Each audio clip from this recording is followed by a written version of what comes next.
दीवार पर टंगी सास। पंजाबी में कहावत है, सास चंगी होवे या ते दीवार ते टंगी होवे। संगीता की शादी भी एक ऐसे ही घर में होती है जहां उसकी सास दीवार पर टंगी होती है।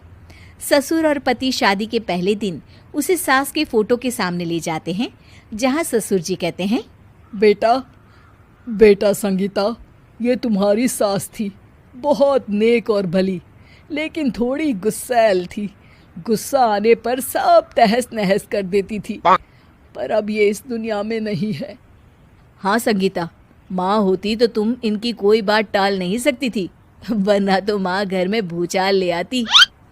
संगीता मन में खुश होती है कि अच्छा है कि ऐसी औरत अब इस घर में नहीं है, लेकिन दिखावे के लिए वो जैसे ही सास की फोटो के सामने हाथ जोड़कर खड़ी होती है, ये क्या? सास उसे देखकर मुस्कुराने लगी। संगीता आंखों को मलकर एक बार फिर से देखती है, लेकिन फिर सास के चेहरे का भाव, भंगिमा यानी एक्सप्रेशन बिल्कुल बदले होते हैं। वो अपने पति और ससुर को कहती है, माँ की तस्वीर तो स्माइल कर रही है। ना ना बेटी, ये कैसे संभव है? जरूर तुम्हें कोई गलती हुई होगी, ऐसा कैसे हो सकता है? लगता है तुम शादी की सारी फॉर्मेलिटी करते करते थक गई हो, तुम्हें आराम की जरूरत है संगीता। खैर, सारे संगीता की बात को इग्नोर कर कमरे में चले जाते हैं। वैसे सास की फोटो पर एक्सप्रेशन एक के बाद एक बदलते ही रहते हैं। सुबह होती है, पति और ससुर को काम पर भेजकर संगीता कमरे की सफाई करने में लग जाती है कि तभी उसे आवाज आती है, टेबल ठीक से साफ करो। ऐसे भी कोई टेबल साफ करता है? इससे अच्छा तो ये गंदा ही था। किसी औरत की आवाज सुन संगीता दंग रह जाती है और सोचने लगती है कि आवाज कहाँ से आई।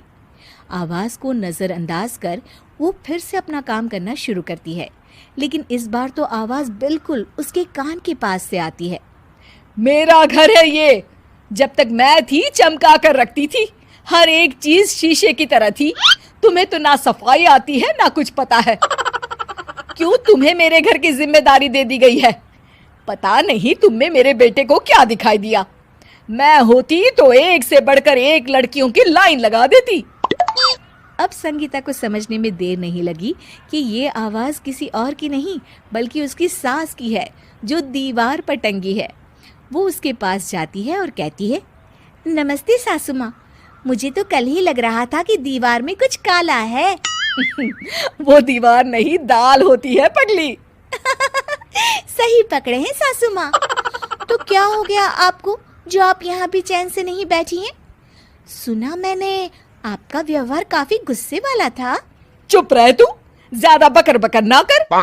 घर का काम करना तो आता नहीं, आई है मुझसे बहस करने। हाँ देखिए सासू माँ, मैं आपसे साफ साफ कह देती हूँ, मुझसे पंगा लेने की कोशिश मत करिएगा।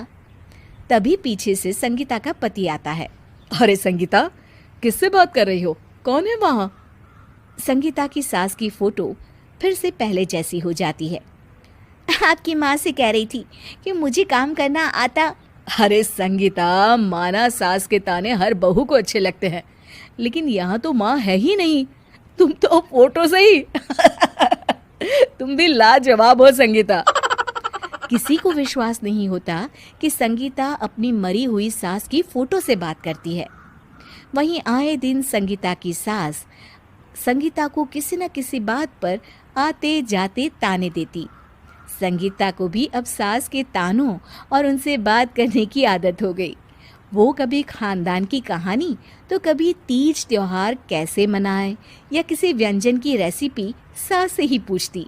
सारा दिन घर में अकेली संगीता की सास अब उसके लिए तानों के साथ पक्की साथी की तरह भी रहने लगी थी, जो किसी और को नहीं बल्कि संगीता को ही सुनाई देती।